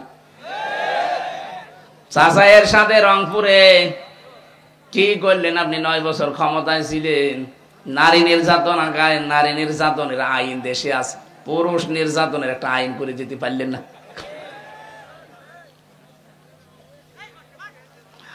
রংপুর বিভাগের মানুষেরা ভালো করে মিলান তো। খাদিজাতুল কুবরা রাদিয়াল্লাহু তাআলা আনহা, তিনি উত্তম স্ত্রী ছিলেন, তার স্বামীর জন্য জীবনের সবকিছু তিনি বিলিয়ে দিয়েছিলেন। হযরতে খাদিজার জীবনীতে বেশি, নবীজি গভীর রজনীতে দাওয়াতি কাজ করে যতবার এসেছেন, যতদিন এসেছেন, কোনদিন খাদিজাকে ঘুমন্ত অবস্থায় পাননি। একবার ডাক দিলে সঙ্গে সঙ্গে দরজা খুলে গেছে। ডাক দিয়ে বলে, খাদিজা, জীবনে যতবার আসলাম, যতদিন আসলাম, একদিনে ঘুমন্ত পেলাম না, কি করো তুমি? খাদিজা বলে, হে রাসূল, আপনি বাইরে থাকলেন তো টেনশনে থাকি, কারণ 24 ঘন্টা আপনার পেছনে শত্রু লেগে আছে।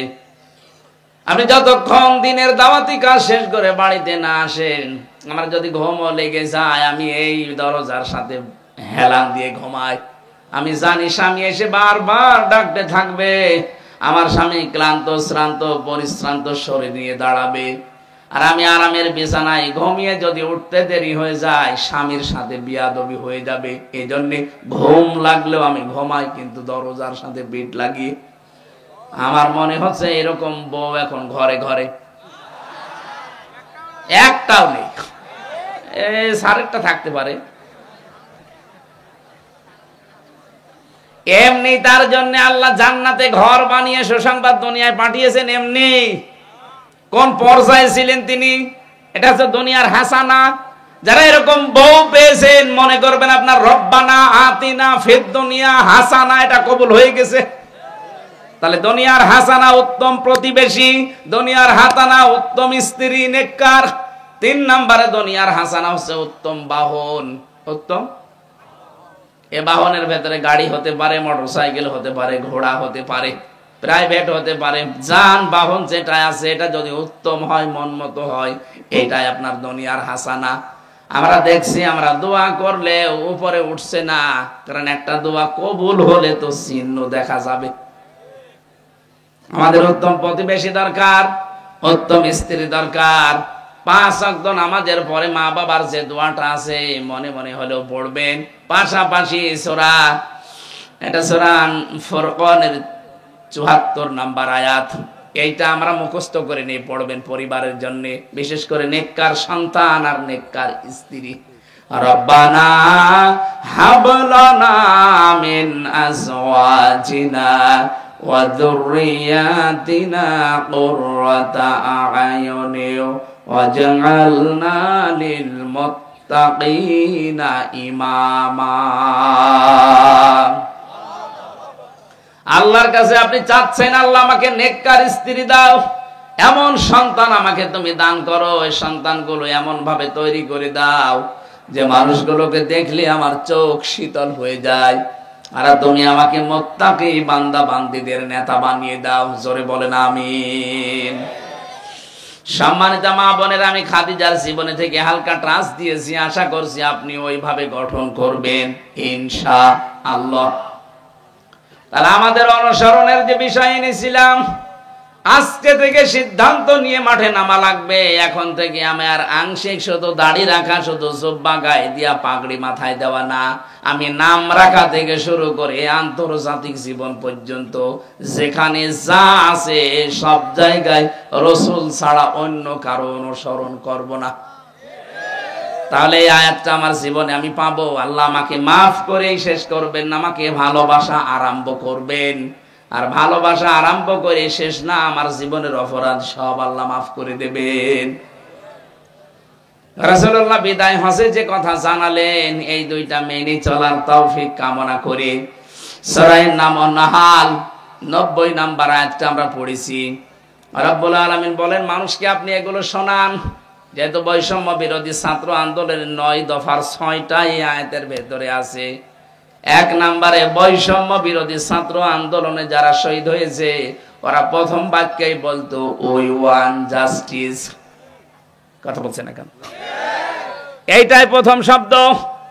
আল্লাহ পাক বলেন, ইন্নাল্লাহা ইয়া'মুরু বিল আদলি, অবশ্যই আমি আল্লাহ তোমাদেরকে নির্দেশ করছি তোমরা ন্যায় বিচার কায়েম করবা।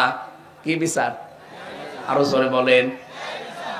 এইটাই তো দেশের যুবক তরুণ ছেলে মেয়েরা চাচ্ছিল যে আমরা ন্যায় বিচার কায়েম করতে চাই। 2 নম্বরে হলো ইহসান, ওরা বলেছিল আমরা মানবতা দেখতে চাই। এটার বাংলা অর্থ এটা। মানবতা আজ ভুলণ্ঠিত হচ্ছিল। এই বাংলাদেশে আমরা দেখতে পেয়েছি যুদ্ধবন্দী না, কারাবন্দীদের সাথে, তাও অবৈধভাবে, কারাবন্দী তাও স্বাভাবিকভাবে না, অবৈধভাবে এদের সাথে যে আচরণ করা হয়েছে 15.5 বছরে, আল্লাহর নবী তার জীবদ্দশায় কোনোদিন যুদ্ধবন্দীদের সাথে এত খারাপ আচরণ করেননি। হযরত সুমামা ইবনে ওয়াসাল রাদিয়াল্লাহু তাআলা আনহু, এই লোকটা একজন লিডার ছিল। তার জীবনীতে পড়তে গিয়ে পেয়েছি সে ছিল যুদ্ধবন্দী। এর সাথে নবীজি যে আচরণ পরপর 3 দিন করলেন, লোকটা মুসলমান হয়ে গেল। আর আপনি কি করলেন? মুসলমান দাবি করে।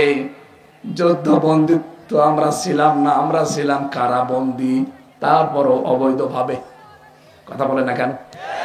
কি করেছেন আপনি আমাদের সাথে? যুদ্ধবন্দীদের সাথে এত খারাপ আচরণ দুনিয়ায় কেউ করে না। বাংলাদেশে 15.5 বছরে কারাবন্দীদের সাথে, বিশেষ করে আলেমদের সাথে যা করা হয়েছে, আয়না ঘরের নামে যাদেরকে রেখেছিলেন অনেকে তাদের নাম পর্যন্ত ভুলে গেছে। স্বাভাবিকভাবে প্রথমে এসে বলতে পারে না যে আমার নাম কি। এই যারা খবিস পাল্টিয়েছে, বাশার আল আসাদ, এই শয়তান যাদেরকে আয়না ঘরে রেখে দিয়েছিল তারা পর্যন্ত সিরিয়াতে তাদের নাম এখন ভুলে গেছে। আমি একটা চিত্র দেখলাম, এটা আমার এই দেশেও পাওয়া গিয়েছিল। এদেশে তো হাতের সাথে হ্যান্ডকাপ লাগাতো, আর ওই দেশে দেখলাম পায়ের সাথে শিকল বেঁধে রেখে দিয়েছে। একটা মানুষ 8 বছর, 10 বছর, 20 বছর, 22 বছর পড়ে আছে, কেউ জানে না দুনিয়ায়। ওই লোকটা নিজের নাম কি তাও জানে না। কি করেছেন আপনি? আমার তো মনে হচ্ছে 2024 সালটা আল্লাহ রাব্বুল আলামিন এই পৃথিবীতে বানিয়েছেন স্বৈরাচারদের পতনের জন্য। এটা গেল আমাদের দেশের। কয়দিন পরে এ বাশার আল আসাদ গেল, আর একটা আছে সামনে, এটাও যাবে। এটা পৃথিবীর স্বৈরাচারের যে 6 জন আছে তার ভেতরও দাদার নাম আছে, আমি নাম নিলাম না। ওইটা যে ধুতি ধরে টান দেওয়া আরম্ভ হয়েছে, এর গদিও গেল গেল। ট্রাম্প বলছে আমেরিকা এখন পৃথিবীতে সব এক হয়ে গেলে আমেরিকার সাথে পারা কায়দা নেই। আপনি মুখে বললে তো হবে না, বাস্তবতা। এজন্য ট্রাম্প সাহেব যা বলেছে যদি করে ফেলে, শেষে আমাদেরকে এখন দাদা ভাই বলছে, শেষে বাপ ডাকবে। ইউনূস সাহেবকে আমার মনে হয় বাপ ডাকলো বলে, বলে বাপ একটু বলে দেন, কারণ ওরাও জানে যে ইউনূসের খুঁটি কোথায়। ওর দড়ি শুধুমাত্র ইন্ডিয়া পর্যন্ত না, ওর দড়ি একেবারে জায়গা মতো আছে। এই জন্য তো কিছু বলতে পারে না, যে একটু টাচ দিয়েছিল বাংলাদেশের অশান্ত হলে 7 সিস্টার অশান্ত করে ফেলবো, সব চুপ হয়ে গেছে। কয়েকটা এই যে হকার সাংবাদিক নামে কলঙ্ক, মলম বিক্রেতা, আমার মনে হয় এদেরকে ধরে বাংলাদেশে এই হিজড়াদের হাতে ছেড়ে দেওয়া দরকার, ছিড়িয়ে খেয়ে ফেলবে। প্রথম আমরা ন্যায় বিচার চাই। ছাত্র ছাত্রীরা এইটাই রাজপথে বলেছিল, ওই ওয়ান। বলেন বলেন, আল্লাহ বলেন ন্যায় বিচার কায়েম কর। এখন আদলটা কি? পৃথিবীর যত নবীকে আল্লাহ পাঠিয়েছেন প্রতিটি নবীর জীবনী আমি কম বেশি পড়ে দেখলাম, কোন নবীকে আল্লাহ আদল দেয়নি। প্রত্যেক নবীকে আল্লাহ দিয়েছিলেন ইনসাফ। কি দিয়েছিলেন? ইনসাফ। আপনি নবীদের জীবনী পড়ে দেখবেন তাদেরকে আল্লাহ ইনসাফ দিয়েছেন। নুন সিন ফা না, নুন সোয়াদ ফা, নিসফুন এর শাব্দিক অর্থ অর্ধেক। এই জন্য নবীরা দেখতাম বিচার করত, কোন নবীর কাছে বিচার আসলে তারা অর্ধেক সমান সমান করে দিত। হযরত সুলাইমানের কাছে বিচার নিয়ে এসেছে 2 মহিলা, একটা ছেলে 2 জন মা। এক ছেলে 2 মা হয় একটা আসল একটা নকল। যেহেতু ডিএনএ টেস্ট করার মতো কিছু ওই সময় নেই, কিভাবে পরীক্ষা করে দেবে? ডাক দিয়ে বললেন, ঠিক আছে ছেলেটাকে আমার সামনে রাখো, আমার হাতে তরবারি দাও, আমি একেবারে সমান ভাগ করে 2 জনকে দিয়ে দেই। যেটা নকল মা ওটা বলছে ঠিক আছে আপনি করেন। আসল মা যেটা বলে দরকার নেই, আমার সন্তান আমি দিয়ে দিলাম, ও বেঁচে থাক। সুলাইমান নবী বুঝে ফেলেছেন যে আসল মা কোনটা। অন্যান্য নবীদের জীবনী থেকে জানা যায় তাদেরকে আল্লাহ ইনসাফ দিয়েছিলেন, তারা ইনসাফ কায়েম করতেন। আর আমাদের নবীকে আল্লাহ ইনসাফ তো দিয়েছেন, পাশাপাশি তাকে আদল দিয়েছেন। আদল কি? মা মানাল আদাল লগাতানা শারহান। আদল 3 প্রকার। 1 নম্বরে আদল আল্লাহর সাথে, 2 নম্বরে আদল রাসূলের সাথে, 3 নম্বরে আদল হবে সৃষ্টি জগতের সাথে। কথা বলে না কেন? আল্লাহর সাথে আদল কি? আল্লাহ পাক যেদিন আমাদের রূহের জগতে আদম নবীর পৃষ্ঠদেশ থেকে বের করে বলে আলাস্তু বিরাব্বিকুম, আমি কি তোমাদের রব না? এক বাক্যে সবাই জবাব দিয়েছিলাম, ক্বালু বালা, অবশ্যই আপনি আমাদের রব। এই যে স্বীকার করে আসলেন, এই স্বীকৃতি যদি দুনিয়ার এই ছোট্ট জীবনে আমি মিলাতে না পারেন, আপনি আল্লাহর সাথে ন্যায় বিচার আদল করতে পারেননি। কথা বোঝেন আমার? আল্লাহর সাথে স্বীকৃতি দিয়ে এসেছিলেন রব, আপনাকে আমি মানি, অথচ রব শব্দের 5টা অর্থের একটাও আপনার জীবনে পাওয়া যায় না। রব মানে সৃষ্টিকর্তা, রব মানে প্রতিপালক, রব মানে আইনদাতা, রব মানে রিজিক দাতা, রব মানে অভিভাবক। এই 5টার একটাও আপনি আল্লাহকে মানেন না। কি করে আসলেন আর কি করছেন বলেন? আপনি আল্লাহর সাথে আদল করতে পারেননি। 2 নম্বরে রাসূলের সাথে আদল, বিশ্ব নবী ছাড়া অন্য কারো আদর্শ আমি মানি না, এইটা রাসূলের সাথে আদল, এইটাও পারেননি। 3 নম্বরে সৃষ্টি জগতের ভেতরে সর্বোত্তম যারা সৃষ্টি তারা মানুষ, এদের সাথেও আপনার আদল হয় না। এই 53 বছর পার হয়ে গেল, জোরজার মুল্লুক তার এইটা চলছিল। এদেশে আদল হয়নি মানুষের প্রতি। বিশেষ করে 15.5 বছরে যারা দায়িত্বে ছিল ওরা শুধু মিথ্যা বলে উড়িয়েছে যে আমরা ন্যায় বিচার কায়েম করছি। কিসের ন্যায় বিচার কায়েম করেছেন? এদেশে তো জোরজার মুল্লুক চার এই নীতি ছিল। আমার মতো একটা মানুষকে ঘর থেকে ধরে নিয়ে গেলেন বিনা কারণে, নিজেরাই বলতেন আপনার দোষ নেই, ছেড়ে দিলেন না কেন? নিজেরাই বলেছে দোষ নেই, চলেন, নিয়ে গেলেন। 3টা বছর বিনা কারণে আটক করে রাখলেন। মামলায় তো আমার মামলা হয়েছে, হোক, আমার তো জামিন পাওয়ার হক আছে, সেইটাও দিলেন না। কি নাই বিচার কায়েম করেছিলেন? আমি নিজের জীবন থেকেই তো বলছি হয়নি। আপনি যা বলেছেন 15.5 বছর পর মিথ্যা কথা। এরকম জোরজার মুল্লুক তার এই নিয়ম নীতি এক জায়গায় ছিল। মিশরের আজিজ মেসের এই দরবারে ছিল। হযরত জুলাইখা নাম শোনেননি জীবনে? এই মহিলা, কোরআনে কারিমে আল্লাহ আমাদেরকে কিছু শুনিয়েছেন, এখান থেকে কিছু শিক্ষা নেওয়ার জন্য। আমি সূরা ইউসুফ থেকে কয়েকটা আয়াত পড়ছি শিক্ষার জন্য। রব্বুল আলামিন বলেন, রাওয়াদাতুহুল্লাতী হুয়া ফি বাইতিহা আন নাফসিহি ওয়া গাল্লাকাতিল আবওয়াবা ওয়া ক্বালাত হাই তালাক। এখানে যারা আরবি গ্রামার বোঝে, আরবি তাসবিদ বোঝে, এখানে কিরাত আছে কিন্তু 4টা। অগাল্লাকাতিল আবওয়াবা ওয়া ক্বালাত হাই তালাক, অকালাতি হি তালাক, অকালাতি হি তালাক, অকালাত হালুম্মা লাক। 4টা কিরাতে পড়া যায়, 4টার অর্থ এক হবে। আল্লাহ পাক বলেন যে মহিলা, তার প্রতি আকর্ষণীয় লোভনীয় হয়ে তাকে ডাক দিয়েছিল, এদিকে আসো, আমরা দুইজন মিলে কাম চরিতার্থ করি। ঘরের দরজাগুলো একটা একটা করে সব বন্ধ করে ইউসুফ নবীকে যখন ডাক দিয়েছে, পুরাটা তাদের দুইজনের কন্ট্রোলে ছিল। এরপরও নবী ইউসুফ নিজেকে ওইদিকে ঝুঁকিয়ে দেননি। রব্বুল আলামিন বলেন, ক্বালা মাআযাল্লাহি ইন্নাহু রাব্বী। হযরত ইউসুফ বলেছিলেন, আমি আল্লাহর সাহায্য চাই। ও যুবক ভাই এবং বোনেরা, এখান থেকে আমাদের শিক্ষা কি? আজ বাংলাদেশে জেনা, বিশেষ করে চোখেরটা আর হাতেরটা অহরহ ছড়িয়ে পড়ছে। মোবাইলের মাধ্যমে হাত দিয়ে, চোখ দিয়ে রাস্তাঘাটে জেনা ছয়লাভ চলছে। এখন থেকে যদি এই জেনা থেকে বাঁচার জন্য চেষ্টা করেন, শুধু দোয়া দরুদ পড়ে হবে না, দুইটা ঔষধ খাওয়া লাগবে।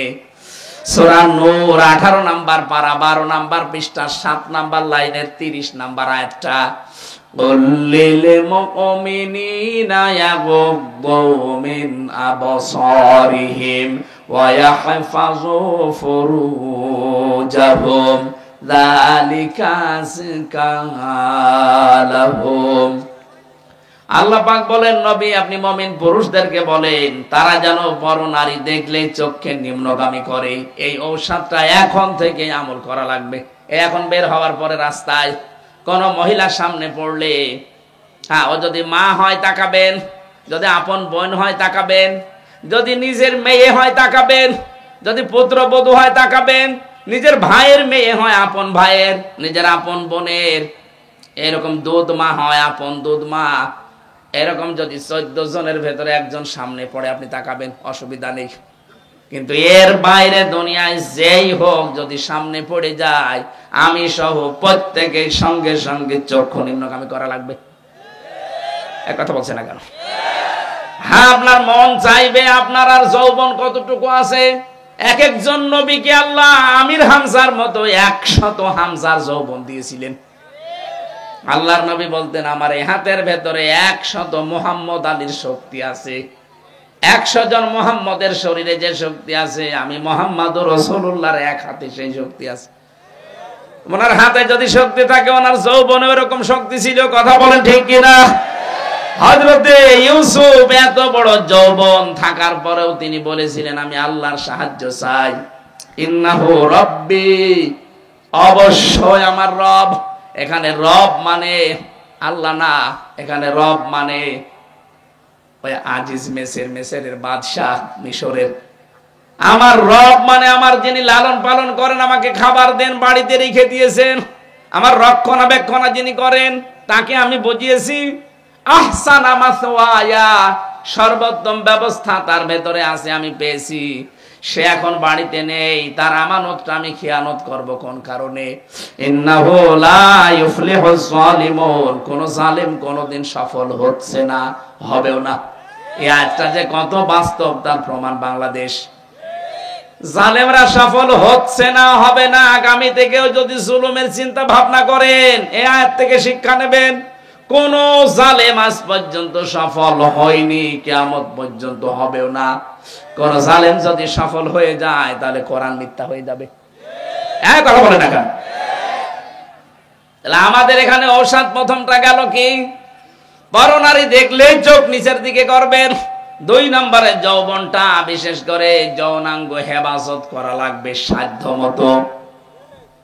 আপনার যদি বিয়ের প্রয়োজন হয়, হ্যাঁ, আপনি অসহায় বিধবা দেখবেন, অসহায়, একদিকে এতিম অসহায়, 2 নম্বরে বিধবা, 3 নম্বরে স্বামী পরিত্যক্তা। এই 3 প্রকার মেয়ে লোককে যদি আপনি সাহায্য করতে চান, সমর্থ থাকে, বিয়ে করে আপনি নিয়ে আসতে পারেন। তাছাড়া আনন্দ করবেন, চেহারা ভালো, উল্টা পাল্টা না। এই জন্য আনন্দের জন্য ইসলাম বিয়ের অনুমতি দেয়নি। কারণ যে আয়াতগুলো আমরা বলি যে মাসনা সোলাসা রুবা, 2 2 3 3 4 4 বিয়ে করো, এর আগে আয়াত পরের আয়াত এতিমদের আলোচনা আছে। আমরা এটাকে আজ কলুষিত করে ফেলেছি ইসলামের নাম নিয়ে। আমি আপনাকে বিয়ে করতে নিষেধ করছি না, করবেন, কিন্তু ওই উদ্দেশ্য থাকা লাগবে যে আমি একটা অসহায়ের পাশে দাঁড়াবো, একটা বিধবার পাশে দাঁড়াবো, অথবা খুব বেশি হলে একটা স্বামী ত্যাক্তা পরিত্যক্তা মহিলা আছে, তালাক প্রাপ্তা, তার পাশে দাঁড়াবো।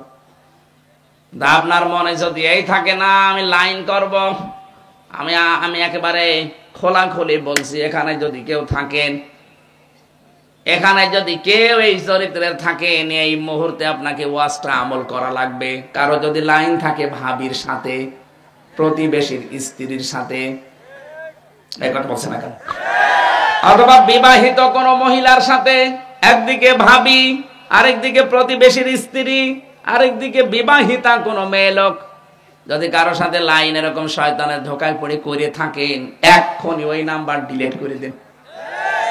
করেন, তাড়াতাড়ি করেন। না না, এটা করা লাগবে, আছে আমি জানি। এখানে কোরআন মাথায় হাত দিয়ে মাথায় দিয়ে যদি বলতে বলা হয় 100 জনের প্রায় 20 জন ধরা খাবে। অনেক কাছে হুজুর কিছু জানে না। যারা আছেন এই লাইনে, জীবনেও আপনি তার ওই ভাইটা বা যে বিবাহিত মহিলা, তার স্বামী তালাক না দিলে আপনি বিয়ে করতে পারবেন না, আর সারা জীবন আপনি দুঃখ পাবেন। এই জন্যই তো আপনাকে বলছি। সুতরাং এরকম লাইন ঘাট যাদের আছে, জীবনের মতো নাম্বার ডিলিট করে তাওবা করবেন। কারা কারা হাত তোলেন? এই লাইন আছে কার সাথে? এদিকে আসো। না আছে, আমি জানি। হাত তুলছেন না কোন কারণে বলেন? কিসের ভয় আপনার? লজ্জা কিসের? এখানে কয়জন মানুষ আছে? এই লাইনে যদি থেকে মারা যান, কিয়ামতে কোটি কোটি মানুষের সামনে আপনার কপালে লেখা থাকবে যে ভাবির সাথে আকাম করিস। আশা করছে আপনি ছেড়ে দেবেন ভাই। আর যদি না থাকে গায়বান্ধায় সব আলহামদুলিল্লাহ নেই। কেউ বলছেন আছে, কেউ বলছেন নেই। আমি কোন দিকে যাই বলেন? থাকলে পরিবর্তন হয়ে যাবেন, না থাকলে আলহামদুলিল্লাহ। রব্বুল আলামিন বলেন লাকাদ হাম্মাত বিহি ওয়া হাম্মা বিহা। এই এদিকে তাকান। লাকাদ অবশ্যই হাম্মাত বিহি ওয়া হাম্মা বিহা। ওই যে মহিলা জুলাইখা ইউসুফ নবীর দিকে ঝুঁকে তো পড়েছিল, ইউসুফ নবী ও জুলাইখার দিকে ঝুঁকে পড়তো। ঠিক আছে অর্থ? এখানে একটাও আলেম নেই। ঠিক আছে অর্থ বাংলা ঠিক আছে? লাকাদ হাম্মাত বিহি ওয়া হাম্মা বিহা। ওই মহিলা তো ঝুঁকে পড়েছিল জেনা করার জন্য, ইউসুফ নবীও ঝুঁকে পড়তো। এই কথা বললে আমার ঈমান থাকবে? এটা নবীর প্রতি তোহমত দেওয়া হয়ে যাচ্ছে। বাংলা অর্থ কিন্তু এটাই দাঁড়ায়। আপনি জিজ্ঞাসা করেন কোন মুফাসসির থাকলে, লাকাদ হাম্মাত বিহি ওয়া হাম্মা বিহা। বিহি দিয়ে পুরুষ মানুষ, বিহা দিয়ে মহিলা মানুষ, দুইজনেই তো রাজি। আর প্রশ্ন আসতে পারে ইউসুফ নবী, হ্যাঁ, কারণ তিনিও তো মানুষ। কি আমার মতো সলিমদ্দির যদি কোনো কিছু দেখলে উল্টা পাল্টা মনে হয়, ইউসুফ নবীর ভেতরে তো সলিমদ্দির মতো যৌবন নাই, 100 পুরুষের যৌবন ছিল। আর যার সামনে দাঁড়িয়ে আছে অত কালী না, অত জুলাইখা।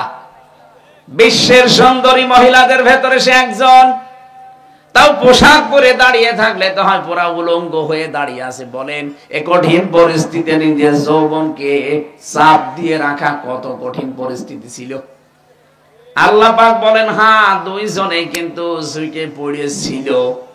লাউলা বুরহান রাব্বি, যদি তার রব তাকে কিছু দলিল আর প্রমাণ না দেখাতেন। কি দলিল দেখিয়েছিলেন? এই বুরহান শব্দের ভেতরে আমি তাফসিরে কয়েকটা অর্থ দেখেছি। জালালাইন শরীফের ভেতরে আছে, 1 নম্বরে হযরতে ইউসুফ দেখতে পেলেন হযরতে জিবরাইল সামনে একটা চিঠি ধরেছে, ওখানে লেখা আছে, ইউসুফ আমি তোমার মালিক বলছি তুমি জিনা করতে পারো না। 2 নম্বরে হযরত ইয়াকুব আলাইহিস সালাম সরাসরি এসে গেছে ঘরের ভেতরে। ছেলে যত খারাপ হোক বাবার সামনে ওই কাজ করতে পারে। ওনার বাবা ডাক দিয়ে বলছে, ইউসুফ আমি তোমার বাবা ইয়াকুব বলছি তুমি কিন্তু এই কাজ করতে পারো না। এই প্রমাণগুলো দেখার সঙ্গে সঙ্গে হযরতে ইউসুফ থমকে দাঁড়ালেন। আল্লাহ পাক বলেন, কাযালিকা লিনাসরিফা আনহু সুআ ওয়াল ফাহশা। এইভাবে, কাযালিকা মানে এইভাবে, লিনাসরিফা আনহু সুআ ওয়াল ফাহশা। কোন মানুষ যদি অপরাধ করার শক্তি সামর্থ্য থাকার পরিবেশ থাকার পরেও যদি নিজেকে কন্ট্রোল করে ফিরে আসতে পারে, আমি আল্লাহ তার থেকে এই মন্দ ফায়সা কাজগুলো আমার পক্ষ থেকে দূর করে দেই। ইন্নাহু মিন ইবাদিনাল মুখলাসিন, কারণ সে আমার মুখলেস বান্দাদের অন্তর্ভুক্ত হয়ে যায়। আমরাও যদি এরকম সাহায্য পেতে চাই, চরিত্রের মহা দুর্যোগের সময় আমাদেরকেও কিন্তু কঠোর সিদ্ধান্ত নেওয়া লাগবে। হযরত ইউসুফের এই পরিবেশ আমাদের সামনেও মাঝে মাঝে আসার সম্ভাবনা নেই। রাস্তাঘাটে গেলে, বাজারে গেলে, মার্কেটে গেলে, বিভিন্ন মেলায় গেলে এগুলোর পরিবেশ চলে আসে। এমন এমন পোশাক পরে এসে ধাক্কা মারে, বাকিটা আর বললাম না। কথা বলে না কেন? নাম দিয়েছে বৃক্ষ মেলা, বৃক্ষ নেই। নাম দিয়েছে বই মেলা, বই নেই। নাম দিয়েছে শিশু মেলা, শিশু নেই। শুধু শিশুর খালারা আর মামারা।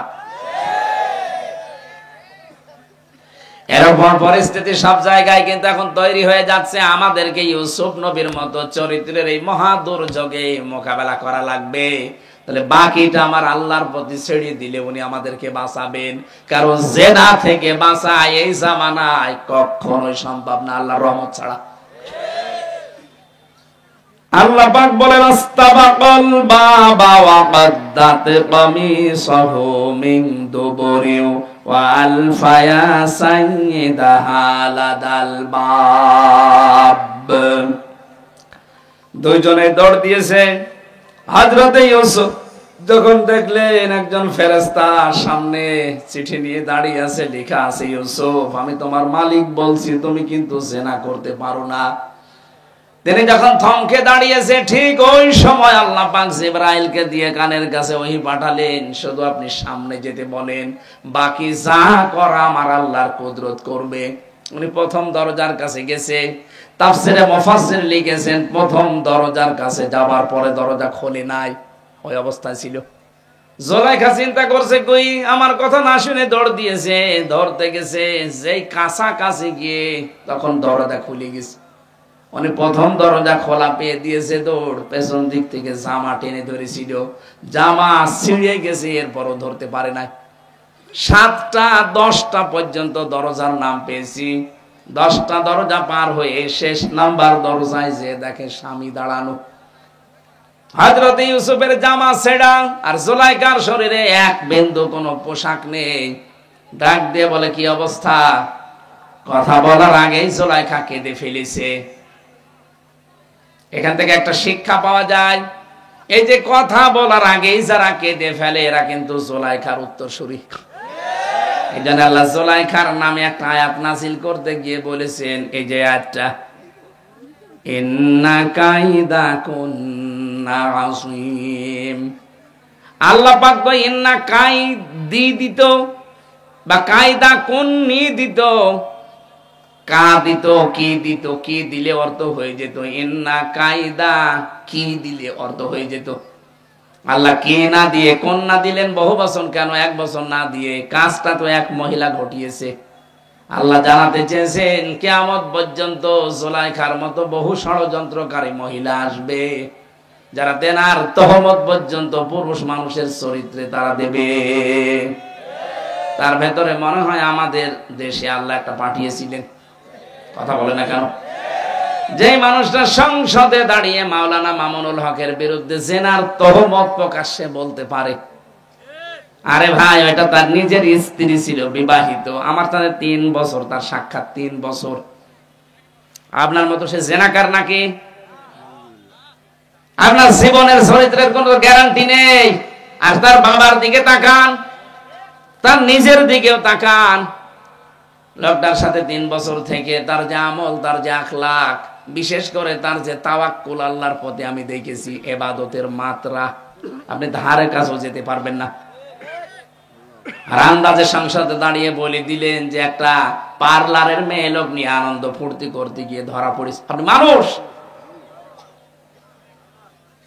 মহিলাদের চক্রান্ত বলতে গিয়ে আল্লাহ বহু বচন দিয়েছেন। শয়তানের চক্রান্ত বলতে গিয়ে আল্লাহ ইন্না কায়দা শাইতানি কানা দাইফা দিয়েছেন। শয়তানের চক্রান্ত দুর্বল। আর মেয়েদের চক্রান্তের কথা কোরআনে আসলেই তিনি বলেছেন আযীম, ইন্না কাইদা কুন্না আযীম। মেয়েদের চক্রান্ত বড় ভয়ঙ্কর।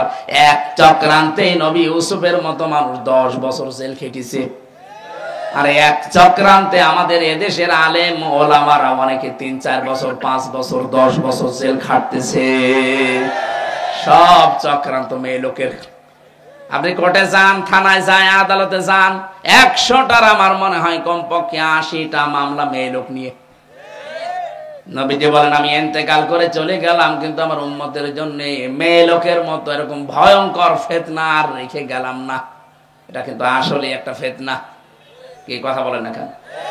এমনকি বহু পুরুষ এখানে আমরা বসে আছি, নিজের বউ আর ভালো লাগে না, অন্যটা দেখলেই কেমন যেন আকর্ষণ তৈরি হয়। এটা একটা রোগ। কি?